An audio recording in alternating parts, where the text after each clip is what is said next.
बारीक काम है और शिशि जी ने बहुत बहुत मनोयोग से यह काम किया है।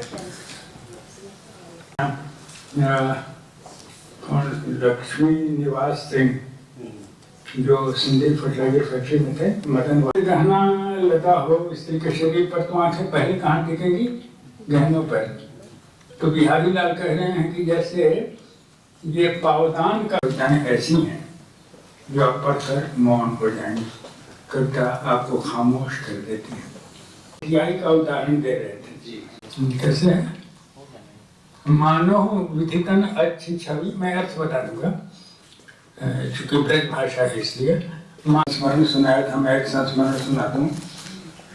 मैं जब सिमडेगा में था, एक डिप्टी मजिस्ट्रेट हुआ करते थे, उसमें मेरी समझ यह बनती है कि कविता भाषणबाजी की चीज ही नहीं है। कविता आप पढ़ें और कविता आपको प्रभावित करे तो आप उसमें डूब जाएंगे, तो उसका भाष्य क्या करेंगे, उस पर बातचीत क्या करेंगे।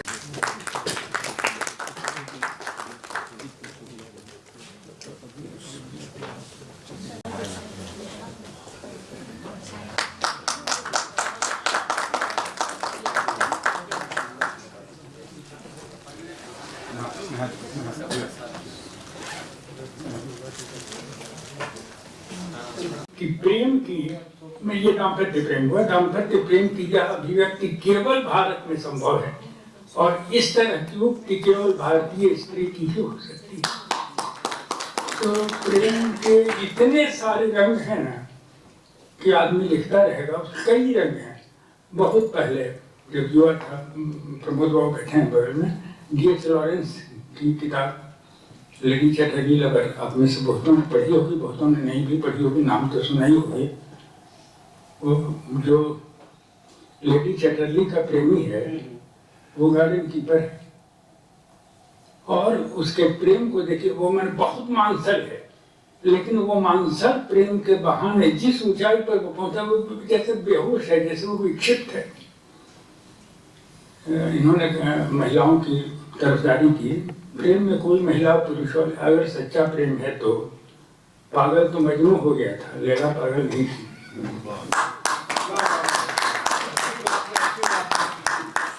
चंडीदास पागल हो गए थे, रामी धोबन पागल नहीं थी।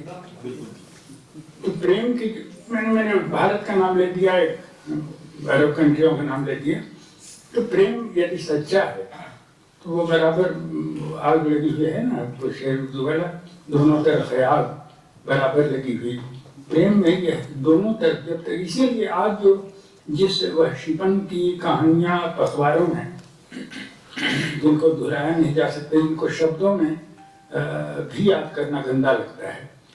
हर रचनाकार की अपनी एक अहम भूमिका होती है। शिशिर सोमवंशी हिंदी साहित्य का एक ऐसा नाम है जो विभिन्न विधाओं में इनके पहली 2 रचनाएं पुस्तक आ चुकी है।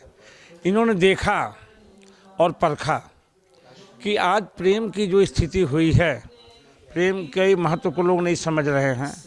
समाचार पत्रों में, विभिन्न मीडिया में हर तरह की जो घटनाएं दिन प्रतिदिन महानगर से लेके छोटे छोटे गांव तक जो प्रेम के नाम पर देखा जा रहा है, जिसे समाज बिखर रहा है, टूट रहा है, इस चीज़ को इन्होंने पकड़ा और इन्होंने प्रेम का एक परिष्कृत रूप, जिसको पढ़ करके मन के अंदर जो दलित भावना है, मन के अंदर जो दबी हुई बातें हैं, वो कम से कम हटे और सही प्रेम को हम पहचानने की कोशिश करें। पुस्तक आप नाम से ही, पुस्तक की जो पुस्तक है,